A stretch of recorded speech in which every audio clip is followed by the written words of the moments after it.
Կա ինչ-որ վիճակագրություն ֆինանսական զեղծարարության մասով դինամիկան ինչպիսին է շատանում է, քչանում է եւ որպես հարցի շարունակություն ըստ ձեզ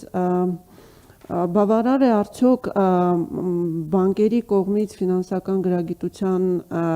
ավելացման համար արվող միջոցառումների եւ քայլերի բավական է թե ոչ եւ կան ինչ-որ ռեկոմենդացիաներ որը կենտրոնական բանկը կարող է փոխանցել բանկերին, որպեսզի այդ մակարդակը բարձրանա։ Ես կարծում եմ, այդտեղ մենակ բանկերի հարց չի, այդտեղ բոլորիս հարցն է ներառյալ կենտրոնական բանկի։ Երբեք բավարար չի, որովհետև այն գործիքները կամ այն հնարքները, որ զեղծարարները իրականացնում են, իրանք գնալով ավելի դառնում են բարդ։ Ու այդ տեսանկյունից մարդկանց կոմունիկացնելը դառնում է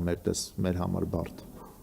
Զեղծարարության թվերի էական նվազում կա այն վերջին փոփոխություններից հետո, որոնք բանկերը արել են իրանց այդ ներքին համակարգերում,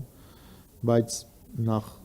հարցը շատ կարևորելով ու շնորհակալ լինելով հարցի համար, ես կուզեի մեր հայրենակիցներին եւս մեկ անգամ կոչ անել, որպեսզի շատ ուշադիր լինեն իրենց անձնական տվյալների հետ կապված։ Ես ինքս հանդիսանում եմ զոհ հարցակման, այսինքն փորձում են անընդհատ հարցակվել իմ email-ի վրա եւ այլն, ու ես ամեն անգամ չեմ զլանում, զանգում եմ մեր անվտանգությանը, IT անվտանգությանը, ճշտում եմ ինչ անել, պրոտոկոլը որն է ու գործում եմ ըստ պրոտոկոլի։ Հիմա մարդիկ նույն կերպ պիտի վարվեն, որովհետեւ տարբերություն չկա, դու կենտրոնական բանկի նախագահն ես, թե ուսուցիչ ես, թե ճարտարապետ ես, թե ֆինանսիստ ես։ Դու պիտի հետևես հիգիենայի կոնկրետ պայմանների։ Այդ կոնկրետ պայմաններից մեկը այն է, որ դու քո անձնական տվյալները որևէ պարագայում որևէ մեկին չպիտի փոխանցես։ Ինչ պատրվակով ուզում են քեզ փորձեն համոզել։ Ցանց են փոխում, 5G են ավելացնում, էկրանը հեսա կսևանա, կսպիտակի,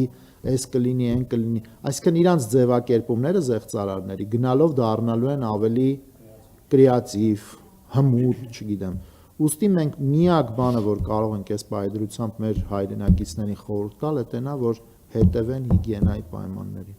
Ոնց որ իրանց տան դուռն են փակում ամեն անգամ տնից դուրս գալուց ֆիզիկական տարածքի մեջ, որ հանկարծ ինչ որ մեկը չմտնի իրանց տուն։ Նույն կերպ պիտի իրանց վիրտուալ տարածքը կամ էլեկտրոնային տիրույթը պաշտպանեն։ Այդ շատ կարևոր է։ Ու այդ տեսանկյունից մենք կարանք ու բանկերն էլ ներ են դնում անընդհատ ինչ որ նոր համակարգեր, որոնք կպաշտպանեն մարդկանց։ AI պիտի աշխատի դրա տակ, որպեսզի հասկանան, բայց ամեն դեպքում եթե մարդը